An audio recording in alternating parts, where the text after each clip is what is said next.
I just want to I just want to riff on Mary for a minute because you never know what will happen when inspiration strikes. Actually, I do know what happens. Inspiration strikes. Sometimes I take the bait, sometimes I don't. On the times that I take the bait, sometimes inspiration strikes and I take the bait. And what happens in the end is never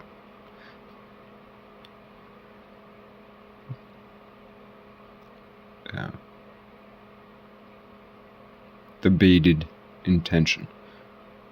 Anyway, I just wanted to riff on Mary for a minute. Mary. I've become sickened by the resistance to Mary. And I've been encouraged by the semi-reluctant Catholic leaning into Mary. It's a slight leaning. It's like a test. Oops, sorry.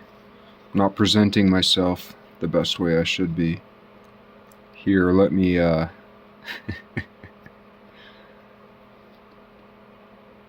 That's ridiculous. I mean, it ruins the whole shot. WTF.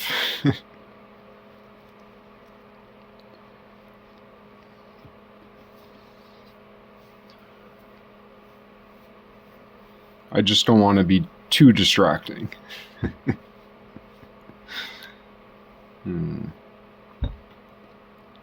Mary. I'm really mad most days about the reluctance to marry. No one loved. It's funny, man.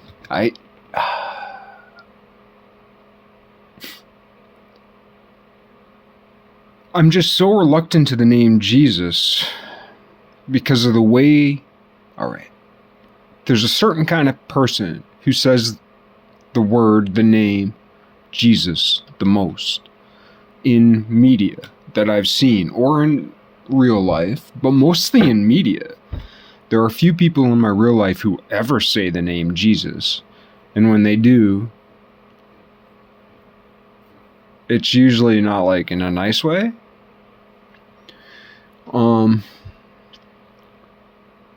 I mean, I know, well, everybody I know says Jesus fucking Christ when they're pissed.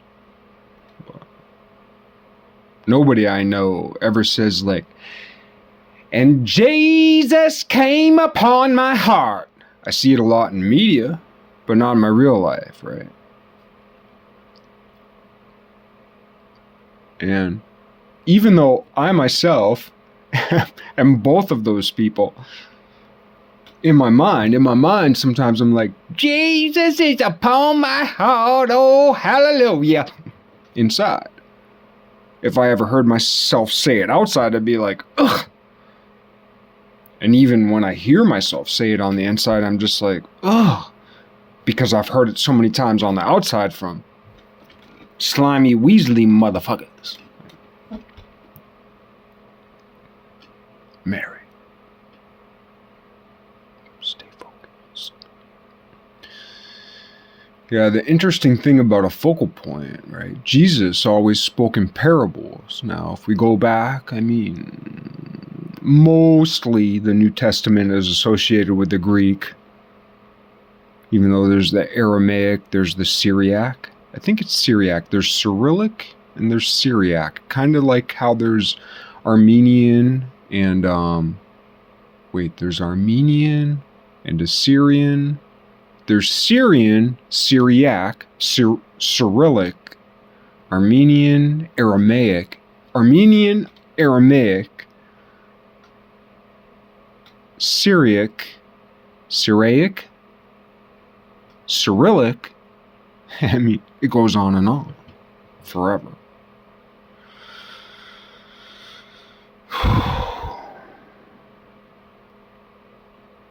Everything's interesting.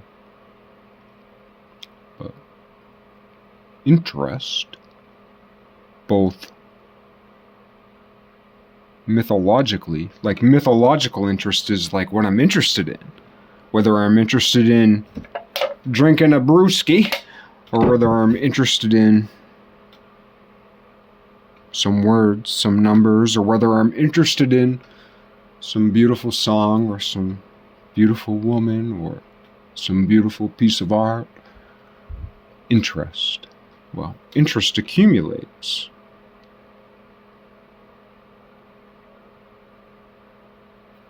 Until you pull out. People who are good with numbers understand how interest accumulates.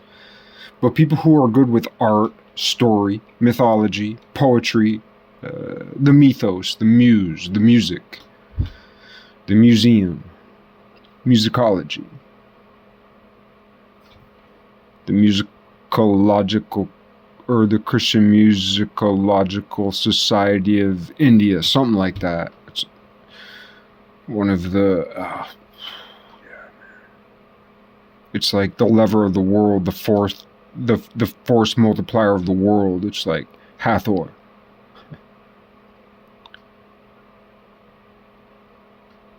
Music. Mary. Just riffing.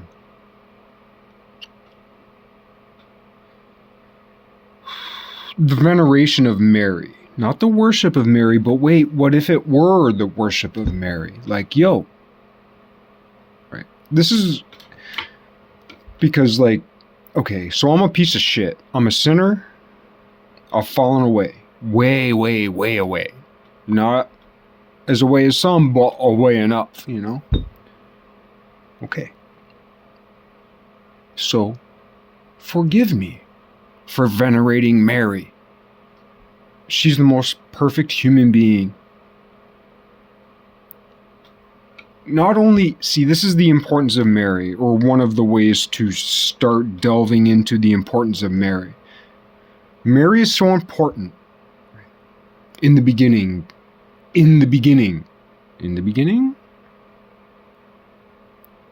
Without Mary, there would have been no beginning.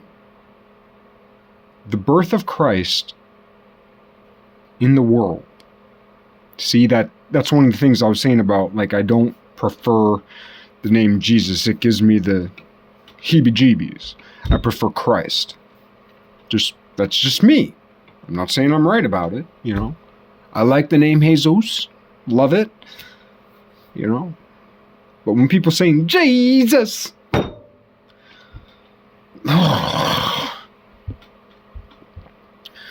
it makes me feel like really nasty.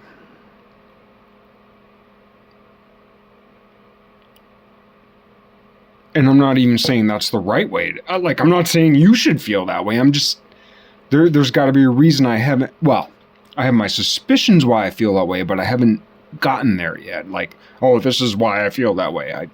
I can't say for sure. You know? Mary. The veneration of Mary. Like, I'm a piece of shit compared to Mary. Compared to a bunch of people I know. Yeah, I'm so great. You know, but no. Compared to Mary.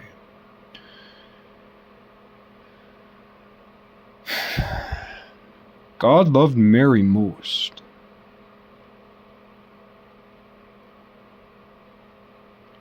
And Mary loves us most. When God was born into the world, in the middle of time, now one of the things we need to believe in philosophically, or as a mathematical lemma, or as a, right, Einstein did so much with a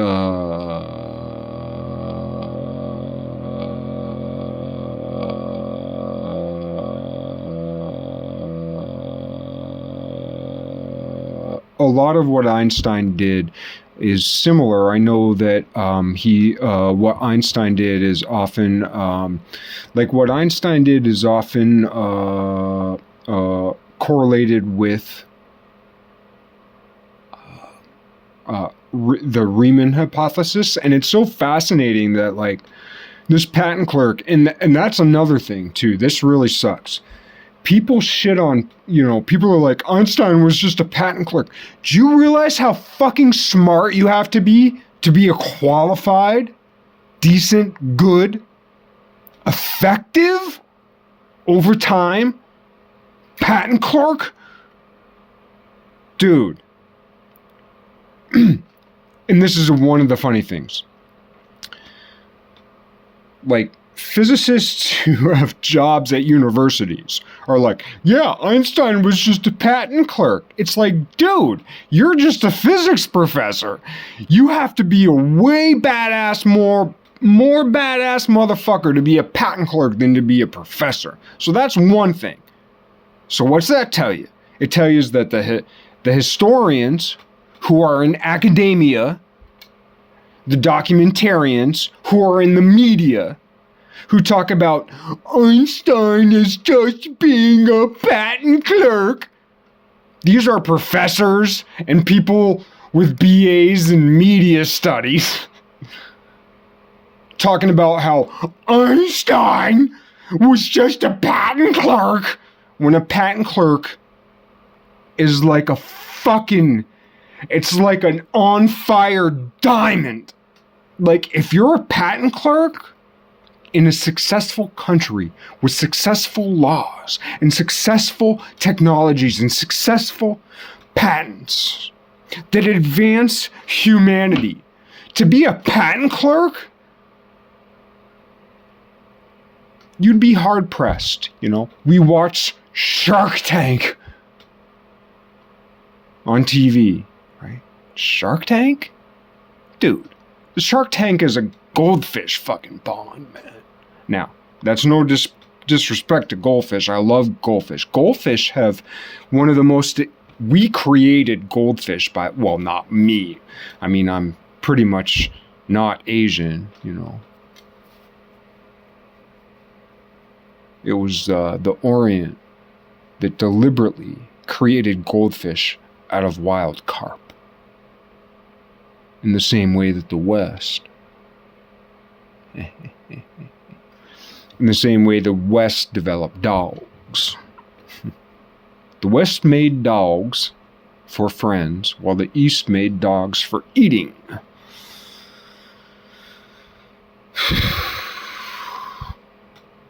In the East, they made fish for saving and eating. And they made dogs for eating. Well,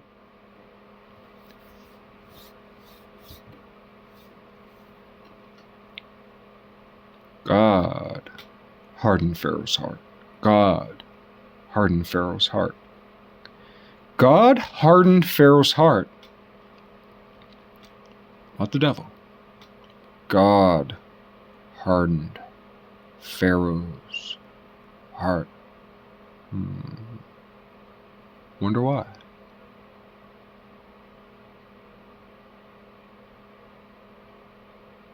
Christ,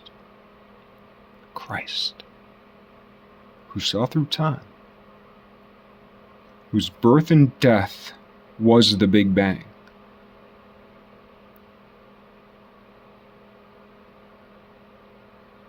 People often say, well, the story of Christ is a replication that has happened time and time and time again.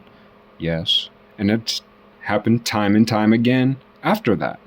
People always talk about, like when we talk about Judaism, Christianity, and Islam, well, there is a temporal way that happened, but times do go back and forth a bit. But when we talk about the Zohar, that coalesced after the fact, if the fact is Christ. And all of Islam, and definitely Sufism, after the fact. While Aryabhat was before the fact. Wait. Everything that happened before, it's kind of like if you have a complex unit circle. Everything inside the circle, everything outside the circle. Old Testament, inside the circle. New Testament, outside the circle. Using an Apollonian null circle in universal hyperbolic geometry, I think it's called the polar independence theorem, something like that. What happens inside crisscrosses a pole and an antipole.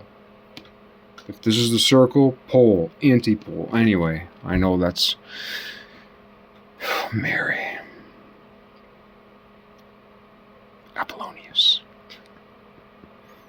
Apollonius of Tyre, Apollonius of Perga. Which one was it that Hypatia spoke about? Hypatia, who was semi-contemporaneous with Saint Agnes.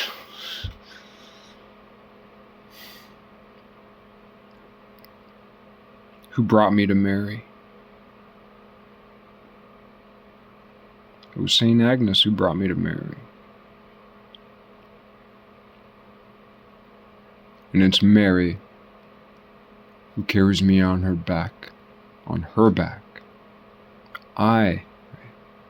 Christ must carry his cross. Mary carried her fucking cross, man. And that cross is a leviathan of sorts. I am that hell monster on Mary's back. I am that hell monster on Mary's back. And she carries me forth anyway. She sees me in my ugliness. She sees me in my perversion. And she carries her perfect son at her breast. And she carries me.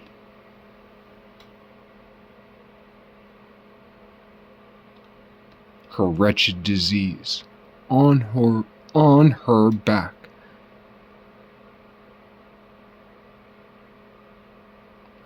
It's kind of like when Christ was hung with the two criminals. And it's the same thing with the goat and the lamb. Like, don't let your right hand know what your left hand's doing.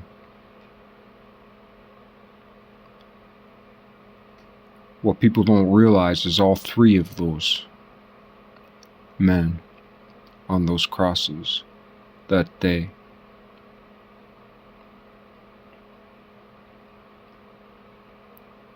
went to heaven, in so much as there's warring, W-A-R-R-I-N-G. There is warring in heavenly realms, R-E-A-L-M-S. Nietzsche said to be a good Antichrist, you had to be a good philologist. Oh no, wait, what did he say? To be a good Antichrist, you had to be a good philologist. But he said beyond good and evil. So what does it take to be a great philologist?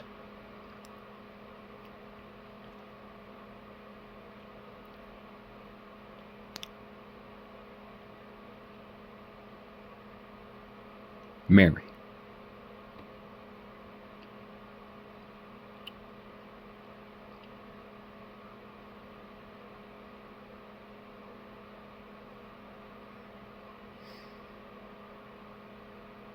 Yeah, I just wanted to riff. Just gotta find a way to get it out, man. Mary. God loved Mary most. When God was born to Mary.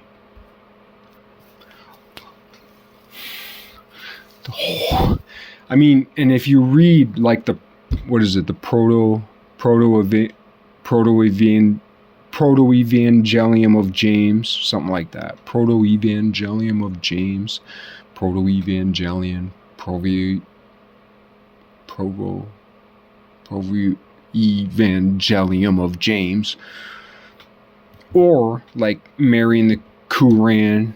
They're kind of associated. I think there's like a pseudo Gospel of Matthew, something like that.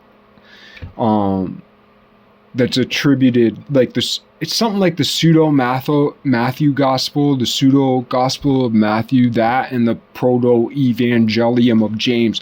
They're kind of like connected a little bit. And the Quran, so far as the current day like philology, etymology, scholarly, academic, whatever of it, like the Quran fits in between it academically, popularly.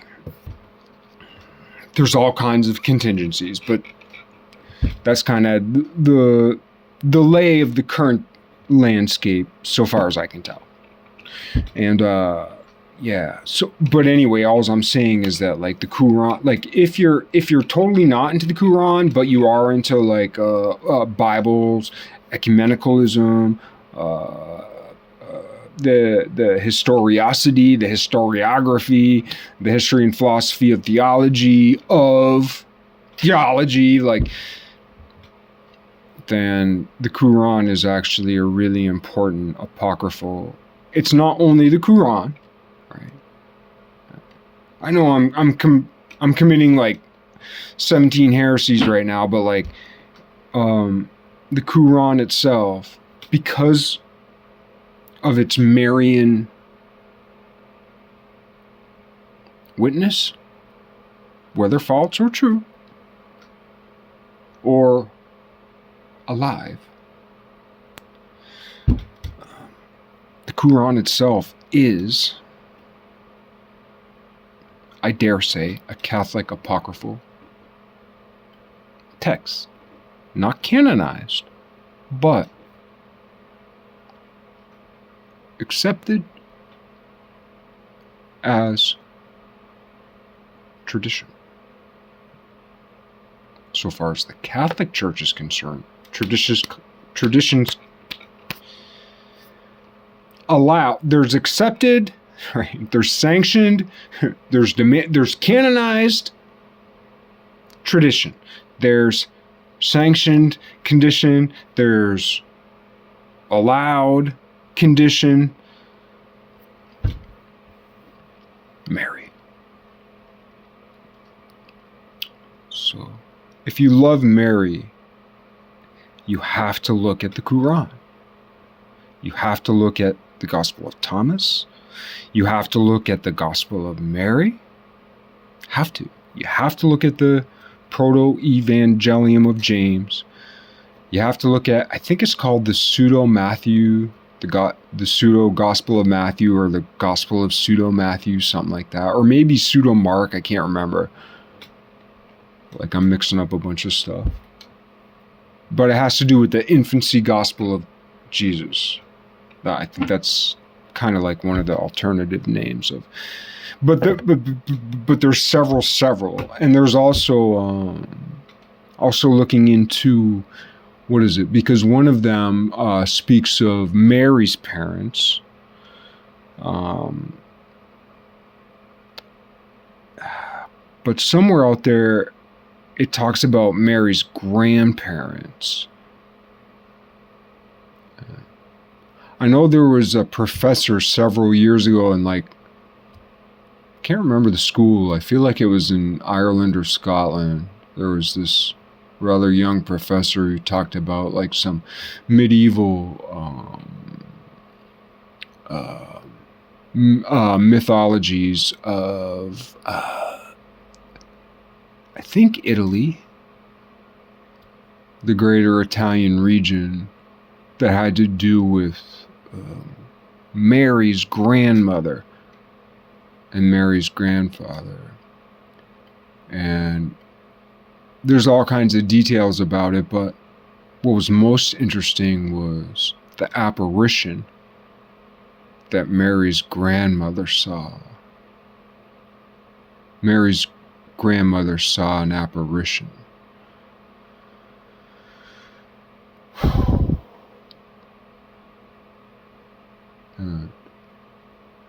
It's just really interesting that back in like the 1600s, there was this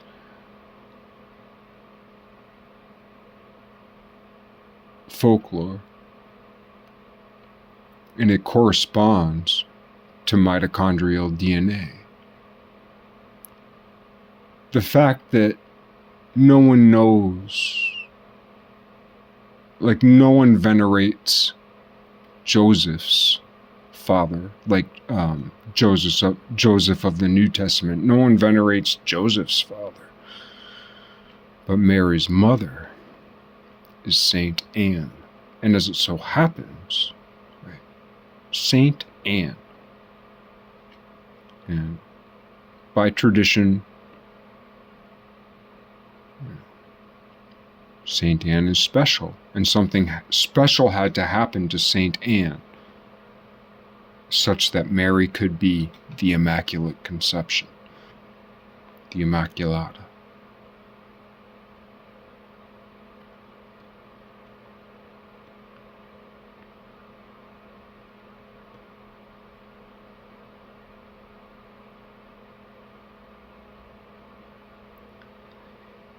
But that sainthood premonition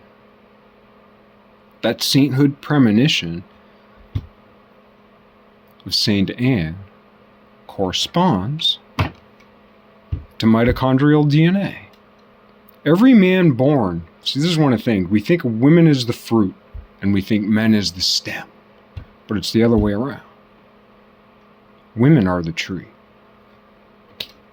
Sorry to break it to you. I mean, it's just the facts. Men are the fruit. If every single human being, man born, is the death of mitochondrial DNA that goes all the way back.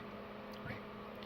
Every single one of my ancestors, I shouldn't say that because of the men, but like from me to the inception point, like from me, all of us, everything.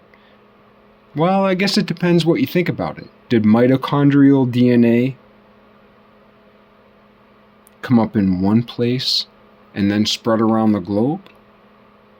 Or did underlying and overlying conditions that meet together all of a sudden create mitochondrial DNA that sprouted out all at once around the globe? Pretend the globe was a sphere of water or of primordia. Primordial ooze. Pretend the entire earth was just primordial ooze. When mitochondrial DNA came to be, did it come to be in one place all at once and then spread across the earth? Or did mitochondrial DNA kind of sprout out all at once, kind of like pollen in the spring, because of underlying, overlying, interstitial, seasonal, and seasons upon seasons phenomenological processes? I don't know, but so far as we humans are concerned, it's not the worst thing to think that, like, we all share one mitochondrial Eve ancestor. So anyway, between me and the first mitochondria, it's worth thinking about. It's a play experiment, right? We thought about Einstein and his play experiment about relativity and this and that and blah, blah, blah, and going up and down the elevator and gravity, da-da-da. Gravity wells, da-da-da-da-da, you know.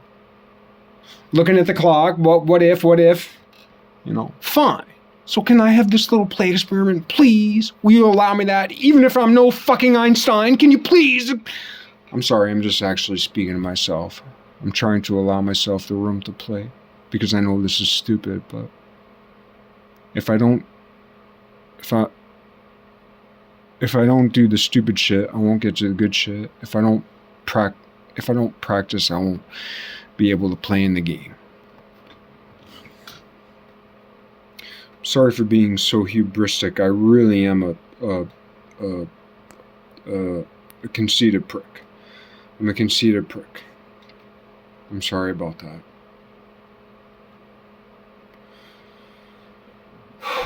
It's terrible.